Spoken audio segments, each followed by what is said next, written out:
Assalamualaikum warahmatullahi wabarakatuh, sahabat Islam semuanya. Tahukah Anda sebuah negeri Melayu yang dulunya berpenduduk hampir 100% Muslim, kemudian melakukan murtad massal? Ya, negeri itu adalah Filipina. Bila menengok lembar sejarah Filipina, umat Muslim di sana telah ada sejak abad ke-12. Filipina sendiri waktu itu belum berbentuk negara menjadi republik seperti saat ini. Negeri ini hanya sebentuk kepulauan rumpun Melayu yang dijadikan tempat berniaga para pedagang Muslim dan persinggahan para ulama dari Gujarat, India, dan Timur Tengah. Untuk pertama kalinya, mereka menempati Kepulauan Sulu. Saat itu Filipina adalah negeri Muslim dengan populasi Muslim mencapai 98%. Sisanya adalah Hindu, Buddha, dan animisme. Nama Philippines diturunkan dari nama Raja Spanyol Philips II pada abad ke-16 yang para pelautnya menemukan kepulauan itu lalu secara sewenang-wenang menyatakan sebagai kepulauan milik Raja Philip. Padahal, siapakah sebenarnya pemilik sah dari kepulauan itu? Islam masuk ke Filipina melalui seorang ulama yang bernama Syekh Karim Al-Makdum. Selanjutnya di Filipina kemudian terbentuk beberapa kesultanan Muslim, yaitu Kesultanan Maynila, Kesultanan Tondo, dan Kesultanan Maguindanao. Kesultanan tersebut tunduk di bawah kesultanan yang lebih besar, yaitu Kesultanan Brunei dan Kesultanan Sulu. Kesultanan Manila merupakan cikal bakal ibu kota negara Filipina saat ini. Nama Manila berasal dari kata Fi Amanillah yang berarti di bawah lindungan Allah. Nama ini dideklarasikan oleh Sultan Bolkiah dari Kesultanan Brunei. Pada tahun 1521, penjelajah Spanyol kelahiran Portugis, Ferdinand Magellan, mendarat di Samar dan Leyte dan mengklaim kedua pulau itu milik Spanyol, tapi kemudian mendapatkan perlawanan dari tentara Kesultanan dari Pulau Mactan yang dipimpin oleh Datu Lapu-Lapu.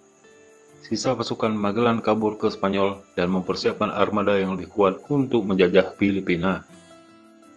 Pada tahun 1565, penjelajah Spanyol Miguel López de Legazpi datang dan membentuk permukiman Eropa pertama di Pulau Cebu. 6 tahun berikutnya, mereka menyerbu Kesultanan Manila dan Tondo dan menyatakan Manila sebagai ibu kota Spanish East Indies. Raja Sulaiman yang memimpin Kesultanan Manila mempertahankan kota itu bersama 3.000 pasukan setianya sampai titik darah penghabisan. Saat punggawa Kesultanan dihabisi semuanya, tinggallah rakyatnya yang berhadapan dengan penjajah Spanyol. Saat itu Spanyol memberikan pilihan untuk menerima Katolik atau diusir dari tanah airnya. Maka berbondong-bondonglah rakyat Filipina memeluk agama Katolik. Spanyol lalu memasukkan unsur-unsur barat seperti hukum barat, aksara Latin, kalender Gregorian, dan agama Katolik itu sendiri. Sebagian kaum muslim yang menolak kristenisasi itu melarikan diri ke wilayah selatan Filipina yaitu Mindanao untuk menyelamatkan akidahnya. Wilayah ini merupakan satu-satunya wilayah di Filipina yang menolak tegas kehadiran penjajah Spanyol dan agama yang dibawanya. Mereka berhasil membuat pertahanan yang kuat dan terus melawan Spanyol lewat perang gerilya. Kemudian Spanyol memberi nama kaum muslim Filipina ini dengan nama orang Moro.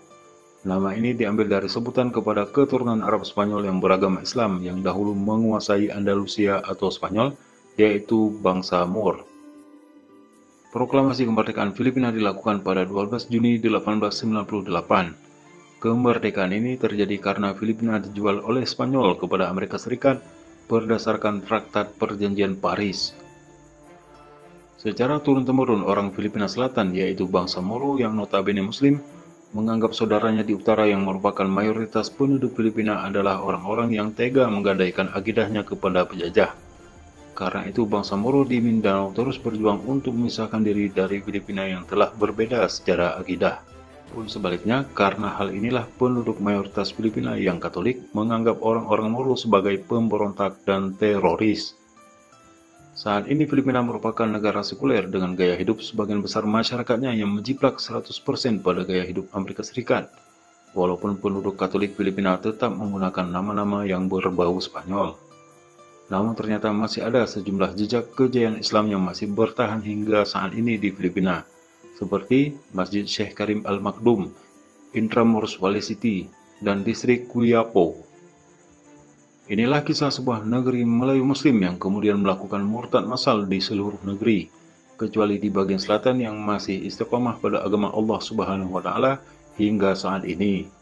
Wallahu a'lam bishawab.